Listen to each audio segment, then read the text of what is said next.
Hi everyone and welcome to another HubKids. Now before I tell you about this week's story, I want to set you a challenge for next week. So today is the 7th of February, Sunday the 7th of February. Now does anybody know what is special about next Sunday? What date will it be? If today is the 7th, what date will next Sunday be? Have a think. Have you got it? That's right, it's the 14th of February. Now that is known as St. Valentine's Day, a day when traditionally we celebrate all things love. But lots of people only do that between boyfriends and girlfriends and that kind of thing. But we at Hub celebrate everything to do with love and friendship. So we want to challenge you wherever you are, however old you are, however young you are, wherever you live, whichever community you're a part of, to share love this week. And we're going to do that by filling our windows with hearts of love, just like those ones behind me. And each day this week, if you have a look on the Hub Facebook page, you'll see some different ways and ideas of making hearts. Now, we don't want you to go out and buy lots of stuff. Use what you've got in your house. It can be any colour, any type of paper, any shape heart, any size heart. See if you can fill your windows with hearts of love and share the love in that way in your community this week. There'll be other things that we're going to be doing as well, so watch this space and you can join in with our Valentine's celebrations and share love together. Now this week you'll have seen that we're looking at loving our enemies. That's really difficult, isn't it? Now I've got something here, I don't know if you can see it, but inside this is a heart shape. Maybe you can't see, so I'll tell you that this is an ice cube. It's really, really cold. And I wonder what's going to happen to this heart if I put it in my hand. Oh, my hands are getting very, very wet. I think I need my towel to catch the drips. Let's put those down. There we go. Oh, can you see the drips coming off my hands? Oh, now it's broken. There's one piece of ice come off, two bits come off. Wow, now can you see a beautiful glass heart? Something happened to that heart, didn't it? It was inside the ice, it was cold, it was hard, but when my hands melted away the ice, you can see the change that took place and it revealed a beautiful heart shape. And that's because Jesus tells us that we need to love people that we don't like. And that's what our story is all going to be about. We need to have a change inside our hearts to help us to do that. So let's have a look and see what our story tells us a bit more about that today.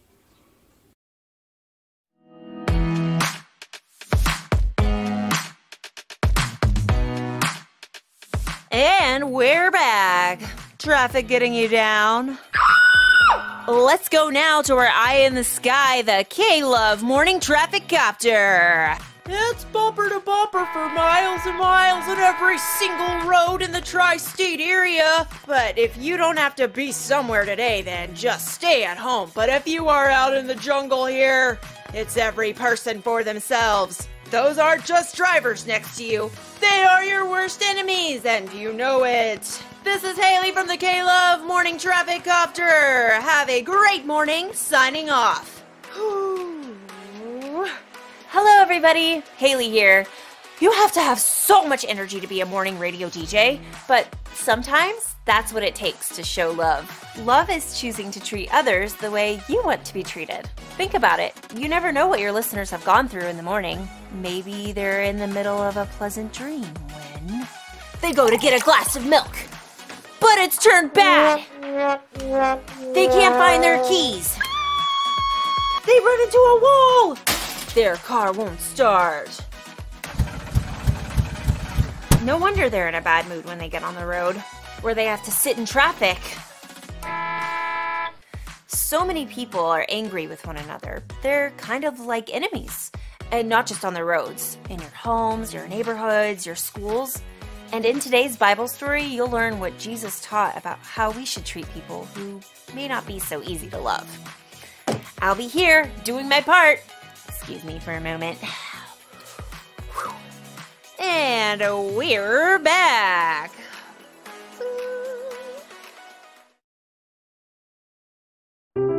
The Bible. It's 66 books of history, stories, letters, and poetry that fit together to form God's one big story. The epic adventure of how He created us and loves us so much that He made a way to rescue us. As we travel through the Bible, from Genesis to Revelation, we discover people who met God and found their lives changed forever. And now for an amazing story, inspired by the book of Matthew, chapter 5, verses 43 through 47. Irene Robbins was short, with wild curly hair. She found her favorite outfits at the thrift store. Isn't this the coolest pair of boots? Alta Gibson was tall, with long, sleek hair, a fashion model's wardrobe, and a sharp tongue. Her circle of friends hung on her every word. There is no way Irene Robbins got a 99 on the pre-algebra test. She must have cheated. Alta's cutting comment made its way back to Irene, who glowered at her small group leader at church. Alta is totally a mean girl. Lynn nodded thoughtfully. Maybe, but if she's mean, it's probably because she's hurting somehow. Her mom's in fashion merchandising. Alta gets everything she wants. School wasn't the only place Irene had to deal with Alta. They were also on the same team in the soccer league. Come on, Robinson, you're pulling us down. Yeah, well, my parents don't pay for private lessons. Hey! She just tripped me! And it was just as bad at Adventure Girls, where they were in the same troop. Oh, good grief, Robbins. Those ridiculous boots are falling apart. Irene wanted to snap back, but their troop master, Mrs. Crane, was busy assigning partners to sell Adventure Girls chocolate bars together. The team with the highest sales will get the summer hiking trip in the Rockies paid for. Irene perked up. She hadn't thought her family could afford the trip. If I can sell enough chocolate... Alta, seated at the next table, rolled her eyes. Selling stuff is lame. My mom can, just pay for the trip. I've paired everyone up. Let's see, Irene Robbins and Alta Gibson. Irene felt her stomach sink. But after the troop meeting was over, she forced herself to stand up and walk over to Alta and her friends. So my mom is in Paris right now, and... Alta raised both eyebrows and blinked at Irene. What? So I was thinking maybe we could get permission to sell chocolate outside the Main Street Market on Saturday. Fine, whatever. Irene worked really hard to get ready for Saturday. She talked to the store manager, found a table they could borrow, and even got her small group leader to sit with them for a few hours. I love how you decorated with all these flags. They're flags of the countries where the chocolate is sourced from. Would you like to support Adventure Girls? I've got a card reader. Where's Alta? She texted she'd be here. I'll just check again. But Alta didn't respond, and even worse, she never showed up. I cannot believe her. I'm doing all the work, and she... Oh, I just want to rub her smug face in the dirt on the soccer field. Look, I get it. The way Alta treats you is the worst. It is so wrong. But you know that giving her back the same doesn't help. Yeah, I know. The Jesus way is hard. Love your enemies and pray for those who hurt you. I'm not sure he was talking about Alta. I totally hear you, but let's figure out what you actually can say to her. Monday morning before their pre-algebra test, Irene tried to confront Alta in the hallway. It was really disappointing when you didn't show up. Did something happen? Yeah, I have a life. Alta stalked away and didn't show up for class until right at the moment the bell rang, just as Mr. Wyatt entered the room. Irene sighed as their teacher dropped the test on her desk. At least numbers make sense. The next morning, everybody expected to see their grades, but Mr. Wyatt didn't hand back the tests. After class, he called Alta up to his desk. Gibson, can I see you for a minute? Alta frowned and made her way up. Irene in the front row was fixing a zipper on her backpack and couldn't help overhearing as Mr. Wyatt held up a test paper. Your test, Miss Gibson. Irene saw Alta light up.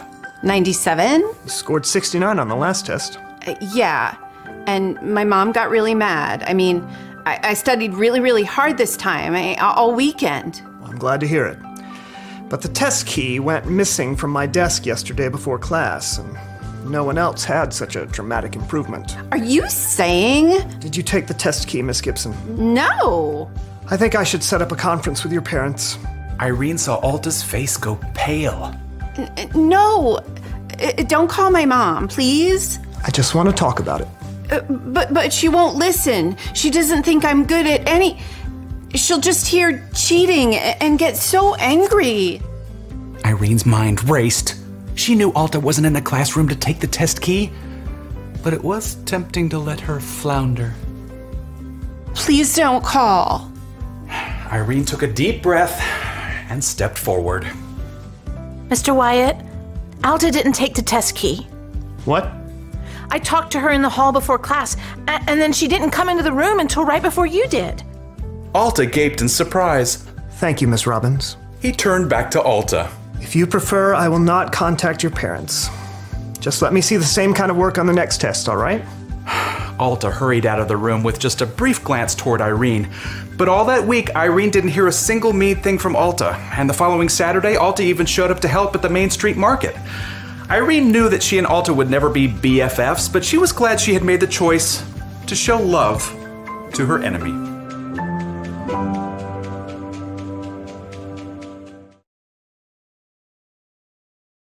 And we're back. We're not on the air. I'm sorry. So, let's talk about enemies. Not the kind of enemies you find in a comic book movie. I'm talking about the people you meet who don't seem very nice. Maybe they say bad stuff about you behind your back, or to your face. Maybe they push or shove you, or even worse, they break in front of you in line. How do you treat people like that? I know how I want to treat people like that. I want to push back, get even, talk about them behind their backs. That used to be how people did things. In the beginning, God made everything very good. Then people started hurting each other when sin entered the world, and most people thought it was okay to be mean to those who were being mean to them. Then Jesus came. Jesus taught that we should love everyone, even our enemies. We shouldn't try to get revenge, even if someone deserves it. We should love them and pray for them. Why? Because it's what Jesus did for us. Jesus loved us so much that he died on the cross for our sins, even though we didn't deserve it. And guess what? He died for your enemies too. We should love them not because they earn our love, but because they are loved by the creator of the universe. And when you love someone who may be kind of hard to love, it's like you're being a light in a sometimes dark world. So here's the one thing to remember. Love others because they matter to God. It's hard, I know, but really try. I mean, you never know what your enemy might be going through. Late for school. Caught in a rainstorm. Slow internet connection. Or, real stuff, like trouble at home or with schoolwork. An enemy is just a person with problems like anyone else. Could be love is what they need the most. I'll see you next time, folks. Back to the morning rush. Woo! And we're back. The roadways are starting to clear. Drivers are your friends again. So stay loving, world.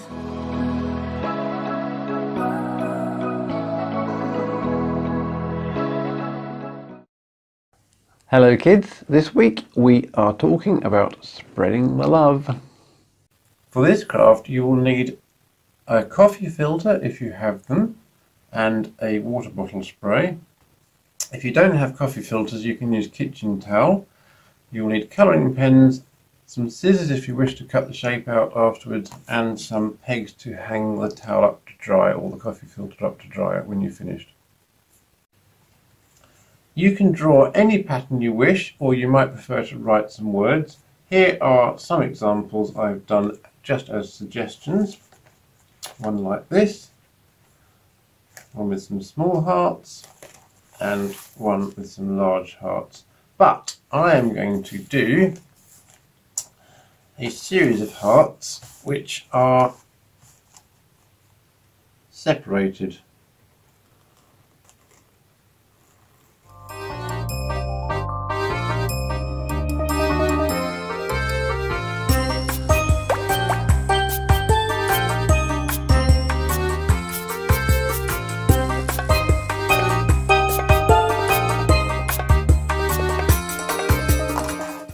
There we are. These are my hearts finished. Let's have some fun and see what happens when we spray water on it. Now for the fun part.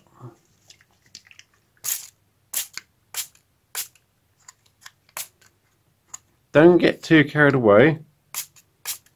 If you spread too much water on it, it'll end up as a soggy mess. But do be patient because it takes a little while for the colours to merge in with each other.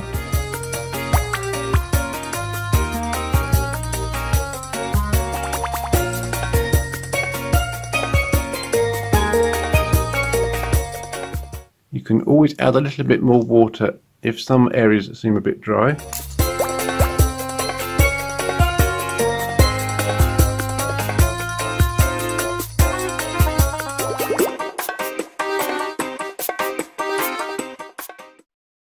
Get spraying and have some fun.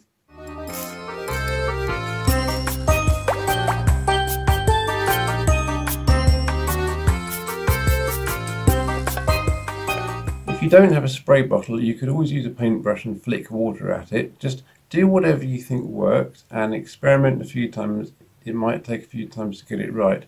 And as I have been doing this, it reminds me that Jesus wants us to have a change of heart so that we can spread the love. And when you have finished your pictures, you might like to put them in the windows so that other people can see your beautiful designs.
Love one another, yeah, love one another, that's what we'll do.